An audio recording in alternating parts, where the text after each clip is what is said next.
Now we'll see at some of the application of the cyclicity. अभी जो theory सीखा है अब उसको application में use करते हैं. Let's say एक simple सा सवाल पूछा जाए 872 raised to power 915 into 733 raised to power 700 into 147 raised to power 140. इस नंबर का यूनिट्स प्लेस निकालना है. तो देखने में तो बहुत बड़े बड़े नंबर है, लेकिन अभी जस्ट सीखा है कि units place of A number is just dependent on the units place. हम विल यूज दैट फंडा. इसका कोई काम नहीं है, इसका कोई काम नहीं है, इसका कोई काम नहीं है. अभी इसका यूनिट्स प्लेस निकालना है. आपको 2 के पावर में 4 का साइकिल चलता था, तो आप इसको 4 से डिवाइड करोगे. 4 से डिवाइड करना है तो मैं सिर्फ आपको 15 को ही 4 से डिवाइड करके रिमाइंडर निकाल लूंगा. 4 3 या 12, रिमाइंडर बचा 3, मतलब साइकिल का तीसरा टर्म मतलब 2 क्यूब. 3 में भी 4 का साइकिल चलता था, हाँ तो इसको 4 से डिवाइड करोगे. लास्ट में 2 0 लगा हुआ है, मतलब 4 से डिवाइड करोगे तो रिमाइंडर बचेगा 0. मेरे को रिमाइंडर 0 बचा, मतलब साइकिल का लास्ट टर्म मतलब 3 का पावर 4. 7 में भी 4 का साइकिल चलता है, हाँ तो इसको 4 से डिवाइड करोगे, मतलब सिर्फ 40 को 4 से डिवाइड करना है, रिमाइंडर आएगा 0, तो साइकिल का लास्ट टर्म. 2 क्यूब पे यूनिट प्लेस होता है 8, आपको 3 का पावर 4 पे यूनिट प्लेस होता है 1, और 7 का पावर 4 पे भी यूनिट प्लेस मेरे को 1 ही होता है. तो आंसर आ जाएगा 8 is the unit place of the product of all this 3 number. अगर इसी में मान लो कि बीच में प्लस साइन रहा होता तो काम तो यही करते हैं, ये सारा काम तो वही होने वाला था. आपको सिर्फ ये ऐड कर देना है, तो आंसर मेरे को 0 आता. लेट्स से एक दूसरा एग्जांपल देखते हैं. अगर लेट्स से नंबर दिया हुआ है 122 रेज़ टू पावर, मान लो कि आपको 201 माइनस 78 का पावर लेट्स से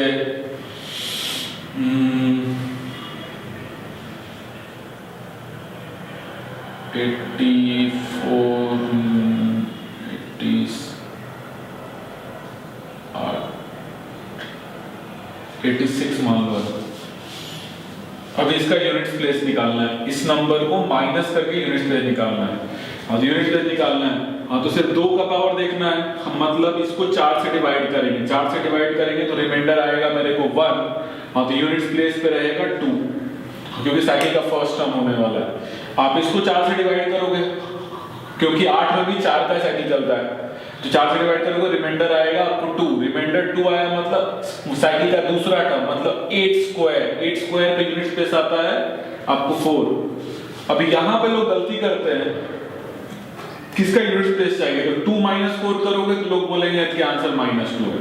अब ये थोड़ा सा गड़बड़ है. अभी थोड़ा पकड़ना है इसमें, ये नंबर बड़ा है, ये नंबर छोटा है.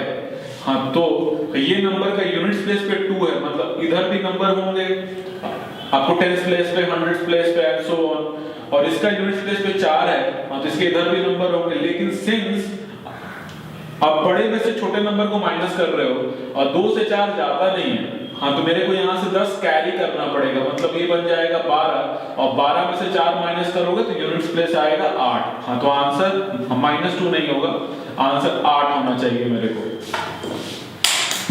लेट्स से एक और एग्जांपल देखते हैं. लेट्स से अगर ये पूछा जाए फॉर हाउ मेनी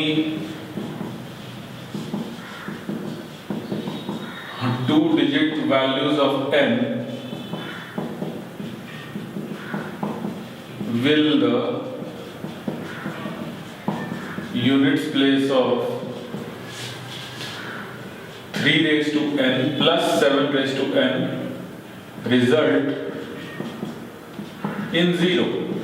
आपको ये सवाल है, लैंग्वेज पकड़ना चालू करिए. बोल रहा है कि n कितने 2 डिजिट के वैल्यू ले सकता है, सो दैट किसका यूनिट प्लेस पे मेरे को 0 आना चाहिए.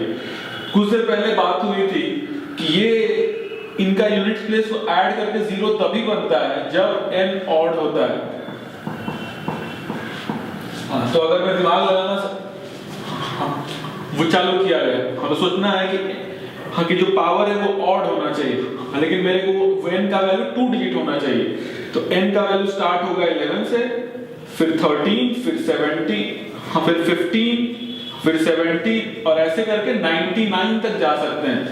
अभी सवाल में ये नहीं पूछ रहा है कि आपको कौन सा वैल्यू चाहिए, पूछ रहा है कितने होने चाहिए, मतलब ये सारे मेरे को काउंट करने पड़ेंगे कि ऐसे कितने हैं। ये काउंट करने का सबसे आसान तरीका, बहुत सारे तरीके हैं, सबसे आसान तरीका वो आप ध्यान में रख सकते हो, last term minus first term upon whatever is the common difference, उनके बीच का कॉमन डिफरेंस चल रहा है 2 और प्लस 1 कर दो, आपको नंबर और टर्म्स मिल जाएंगे। तो ये बनेगा 88/2 मतलब 44 और प्लस 1, तो आंसर होगा n कैन टेक 45 वैल्यूज, हाँ, जो कि लेने पर मेरे को उनका यूनिट स्पेस पे आएगा 0। अगर इसी में लेट से अगर ये पूछ देता, लेट से सवाल चेंज कर दूं मैं और ये पूछता for which least 3-digit value of n will the units place of this will result in 0। अभी ये सवाल है, अभी यहाँ पे काउंट नहीं करना है मेरे को, अभी पूछ रहा है किनका यूनिट प्लेस पे 0 आना चाहिए और पता है कि n ऑड होना चाहिए, लेकिन पूछ रहा है आपको सबसे छोटा 3 डिजिट का value.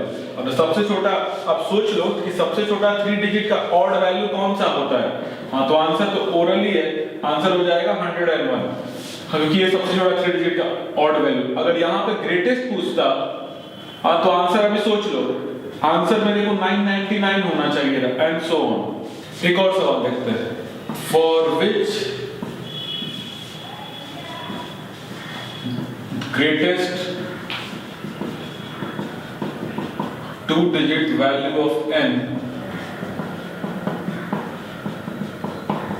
will the units place of 2 raised to power n be equal to units place of 8 raised to power n। अब ये पूछ रहा n का सबसे बड़ा 2 डिजिट का वैल्यू बताइए, सो दैट इसका यूनिट प्लेस और इसका यूनिट प्लेस बराबर हो जाए। कुछ भी समझ में नहीं आया तो सबसे पहले तो 2 और 8 का साइकिल लिख लेना चाहिए। आपको 2 का पावर 1 पे मिलता है 2, आपको 2 स्क्वायर पे मिलता है 4, आपको 2 क्यूब पे मिलता है 8, आपको 2 रेज़ टू 4 पे मिलता है 6। अगर 8 का देखूं, 8 रेज़ टू 1 पे मिलता है 8, 8 स्क्वायर पे मिलता है 4, 8 क्यूब पे मिलेगा 2, 8 रेज़ टू 4 पे मिलेगा 6। अब ये दोनों का यूनिट प्लेस सेम होना चाहिए, मतलब या तो वो इवन पावर हो सकता है, अब देख लो इवन पावर पे यूनिट प्लेस सेम हो रहा है, और तो नहीं तो ये भी हो सकता है कि यहाँ पर भी तो यूनिट प्लेस पे वो आपको सेम ही है और वो इवन होना चाहिए। तो आंसर ओरली होना चाहिए कि सबसे बड़ा 2 डिजिट में इवन नंबर कौन सा है, तो आंसर 98 मेरे को नजर आ रहा है। हाँ, ये आंसर हो जाएगा 98 will be your greatest 2 digit value such that कि इन दोनों का यूनिट प्लेस सेम हो। अगर इसी में लेट से आपको ऐसा पूछ देता कि इनका यूनिट प्लेस सेम होना चाहिए, तो फिर से आप 3 और 7 का पावर लिख लो, ये 3 रेज़ टू 1 पे मिलता है 3, आपको 3 स्क्वायर पे मिलता है 9, आपको 3 क्यूब वहां पे मिलेगा 7, आपको 3 रेज़ टू 4 पे मिलेगा 1, और अगर 7 का देखो, हाँ, तो ये मिलेगा 7, आपको ये मिलेगा 9, आपको ये मिलेगा 3 और ये मिलेगा 1। आपको फिर से यूनिट प्लेस सेम होना चाहिए, हाँ, तो ये वाले पार्ट पे आप ध्यान दोगे, हाँ, तो यहाँ पर भी यूनिट प्लेस सेम है, यहाँ भी सेम है, यहाँ पे भी सेम है, यहाँ पे भी सेम है, हाँ, मतलब इवन पावर पे यूनिट प्लेस सेम मिल रहा है। हाँ, तो सबसे बड़ा 2 डिजिट का वैल्यू, हाँ, तो आंसर अभी भी 98 ही होगा। अगर यहाँ ग्रेटेस्ट नहीं रहता, मान लो यहाँ पे लीस्ट रहता, हाँ, कि बताइए लीस्ट 2 डिजिट वैल्यू, हाँ, तो अभी सोच लो कि सबसे छोटा आपको 2 डिजिट में इवन नंबर कौन सा होता है, तो n का वैल्यू होना चाहिए 10, सबसे छोटा आपको यही है। लेट्स से एक और सवाल देखते हैं, फॉर विच, और रादर लेट से सवाल चेंज करूंगा, for how many 2 digit values of n will the units place of 7 raised to n be, और लेट्स से यहाँ 17 raised to n be equal to आपको 3। पूछ रहा n ऐसे कितने 2 डिजिट के वैल्यू ले सकता है, so that 17 raise to n का आपको यूनिट्स प्लेस 3 है। अभी 17 का यूनिट्स प्लेस देखना है, मतलब मेरे को सिर्फ 7 का ही देखने का है। हाँ, तो 7 का देखना चालू किए कि अच्छा 7 यहाँ मिलता है, फिर 7 स्क्वायर पे 9 मिलता है, फिर 7 क्यूब पर 3 मिलता है, 7 रेज़ टू 4 पे 1 मिलता है। हाँ, तो 7 क्यूब पे 3 मिल रहा है, मेरे को यूनिट प्लेस पे 3 ही चाहिए। 7 क्यूब पे 3 मिला। अभी अगला n का कौन सा वैल्यू के यूनिट प्लेस फिर से 3 आएगा। आगे सोचना चालू करो। आइडियली लिखना तो नहीं चाहिए, लेकिन फिर से देख लेते हैं एक बार। अच्छा, फिर से जब n का वैल्यू 7 होगा तब मेरे को यूनिट प्लेस आएगा 3। हाँ, मतलब वो 4 का साइकिल चल रहा है, तो जो पावर होगा वो 4 के गैप पर आएगा। तो अगर मैं इसी को समराइज करना चाहूँ, n का वैल्यू जब 3 होगा तो यूनिट प्लेस पे आएगा 3, n का वैल्यू जब 7 होगा तब पर भी यूनिट प्लेस पे आएगा 3। अभी 4 का गैप है, मतलब वो अगला फिर से 11 होना चाहिए, फिर 15 होना चाहिए, फिर 19, फिर 23, ऐसे करके मेरे को 99 तक पहुंचना है। हाँ, तो 99 को एक बार 4 से डिवाइड करके चेक कर लो। हाँ, कि वो साइकिल का तीसरा टर्म है क्या। तो साइकिल का तीसरा टर्म पे यूनिट प्लेस 3 मिलता है, तो 99 को आप 4 से डिवाइड करोगे तो रिमाइंडर आएगा 3, मतलब वो भी हाँ, मतलब 7 रेज़ टू पावर 99 का भी यूनिट प्लेस आपको 3 ही होना चाहिए। हाँ, तो we can go up till 99। अभी काउंट करना है। हाँ, लेकिन मेरे को सारे 2 डिजिट ही काउंट करने हैं। अब चालू आपको 3 साथ नहीं चलेगा, चालू 11 से होगा, वो काउंट करना है। फिर से वही तरीका जो वो बात हुई थी, last term minus first term upon common difference and plus 1, इतने सारे टर्म मिलेंगे। 88/4 मैंने आपको 22 और plus 1, n can take in total of 23 values, ये आंसर हो जाएगा मेरे को। अगर लेट्स से इसी में सवाल पूछता, for which greatest 2 digit value of n will the unit place of 18 raised to n be equal to up 4। अभी ये सवाल है। अभी फिर से काउंट नहीं करना है, मेरे को यूनिट प्लेस पे देखना है कि 4 कब आएगा और वो पावर n का वो सबसे बड़ा 2 डिजिट का वैल्यू होना चाहिए।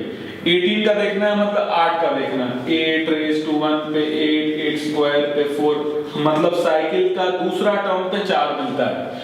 अभी सबसे बड़ा 2 डिजिट वैल्यू चाहिए, तो आइडियली मेरे को 99 से ही चालू करना चाहिए। आप पीछे से ही चालू करो। हाँ, तो 99 को आप 4 से डिवाइड करोगे, हाँ, तो रिमाइंडर मिलेगा 3, मतलब 8 रेज़ टू 99 जो होगा वो साइकिल का आपको थर्ड टर्म होगा। मेरे को साइकिल का कौन सा टर्म चाहिए, आपको दूसरा टर्म चाहिए, मतलब 99 के एक पहले वाला। 8 रेज़ टू 98 को आप 4 से डिवाइड करोगे तो रिमाइंडर आएगा 2, रिमाइंडर 2 आया तो यूनिट प्लेस पे मिल जाएगा 4। हाँ, तो जो रिक्वायर्ड था मिल रहा है। n का सबसे बड़ा आपको 2 डिजिट का वैल्यू 98 होगा, इसका आंसर 98 होगा आपको।